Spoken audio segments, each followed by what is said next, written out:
I am Haley Bruin. I work for Beaumont Enterprise, and I am currently the features writer, and I am in charge of Cat 5.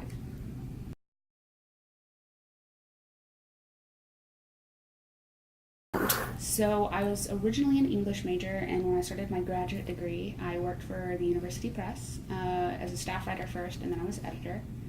And I, after school, started working for Channel 12, where I was the social media digital content producer. I did that for about a year, and then I switched to the Beaumont Enterprise, where I'm at my current position. So I'm in a full-time committed relationship. My parents live in town.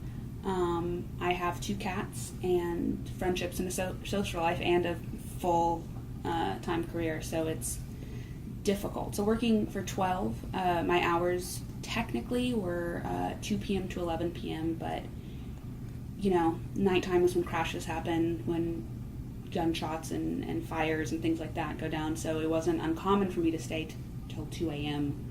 or later, and it's difficult too, because those are the hours when most people socialize and get together, dinner time, things like that.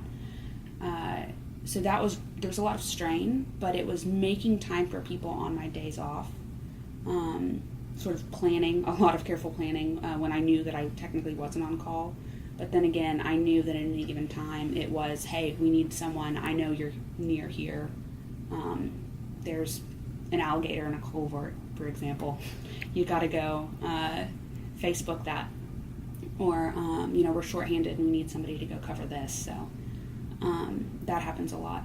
Or sort of walking in, so currently it's walking into work and say, hey, there's a 7 p.m. meeting we need you to cover, or there's this event, there's a gala or something we need you at. So it's really sort of getting the balance and knowing that you don't have the luxury of a set schedule.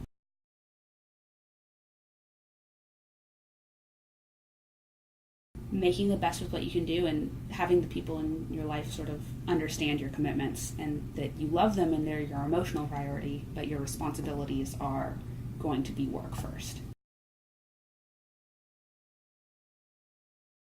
Typically for me, I just have a weak immune system, and so I have to take sick days. But if it's something like, so when I first started at 12, my dad's mother, my grandmother, passed away, I think, within the first month. And I was like, I have to take, this week off. Well, it was a really complicated situation. She had a terminal disease and had about a week to live. So my dad flew us all up to Florida, and I was like, I'm sorry, this is literally the last time I'm going to get to see her. There's no ifs, ands, or buts about it. I'm going. Sorry. And they were accommodating about it because, it's a once-in-a-lifetime sort of situation. And a lot of times it's honesty.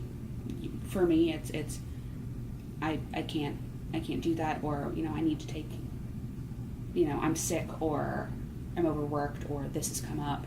Especially because it's sort of like in the job I'm in now, we're going to get our 40 hours a week, and it balances out. If we're going to stay late, we'll come in later the next day.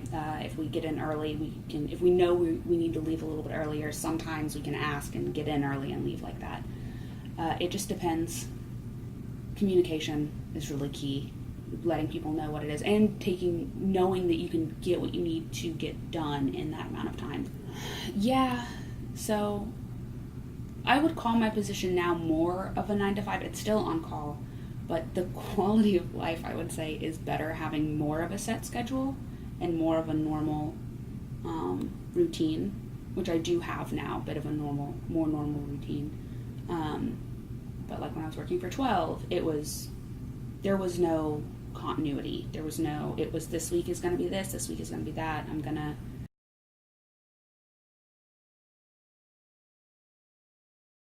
Yeah, I'm not an accusatory kind of person, and I understand that every situation is weird, so I don't do that. I typically try to be proactive, and it's worked well for me. And working hard and doing good work when I'm there kind of makes them trust that, I'm not just trying to get out of it. There's a reason I'm not there and a reason I can't be there. So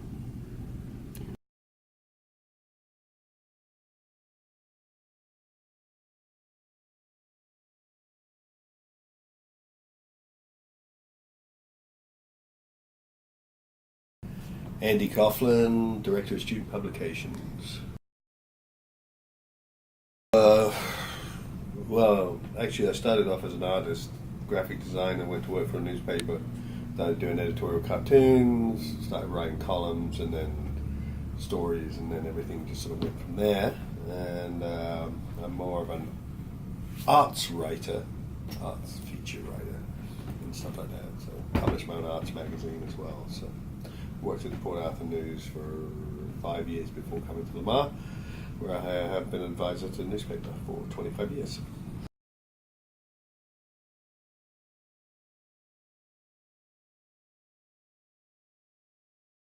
It was, I would say it was more difficult when I was at the news because my kids were young.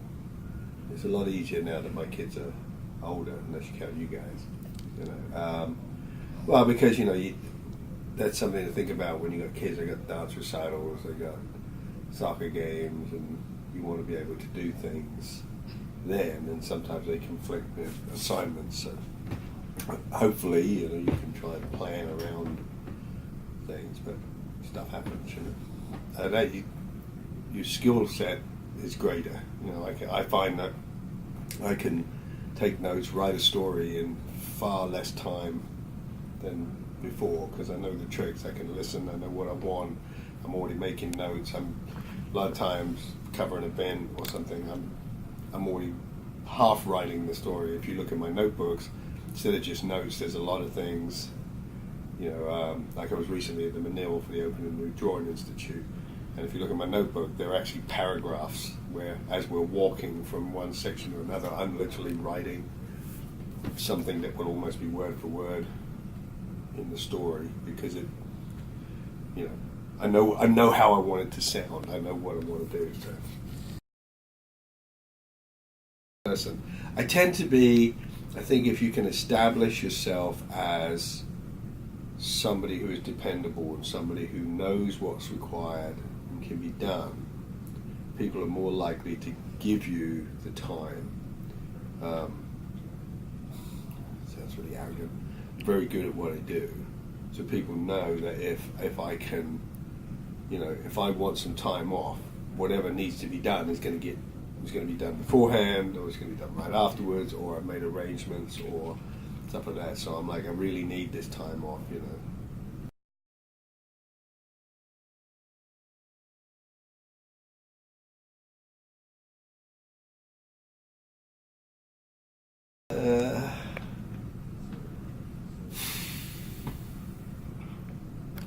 I've never really had a 9-to-5 job.